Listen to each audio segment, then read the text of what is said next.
يجب أن تتذكر هذا الاسم جيدا. فودي كوندي ديالو.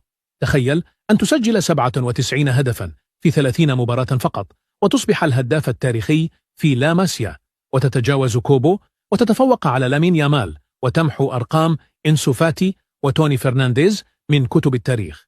كوندي ديالو المهاجم المسلم، موهبة واعدة لمستقبل اللعبة، ومن بين إنجازاته تسجيل 10 أهداف في مباراة واحدة، وهو إنجاز يبرز مدى سيطرته الهجومية على أرضية الميدان.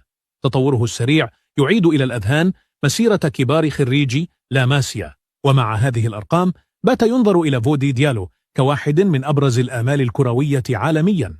هذا الشاب لا يكتفي بتسجيل الأهداف، بل يبهر أيضا بأسلوب لعبه وسرعته ورؤيته للملعب وهدوءه أمام المرمى. وإذا واصل على هذا النحو فإن صعوده إلى الفرق العليا في نادي برشلونة يبدو مسألة وقت فقط. اسمه أصبح من الأسماء التي يجب متابعتها عن كثب من قبل عشاق الكرة ومكتشفي المواهب.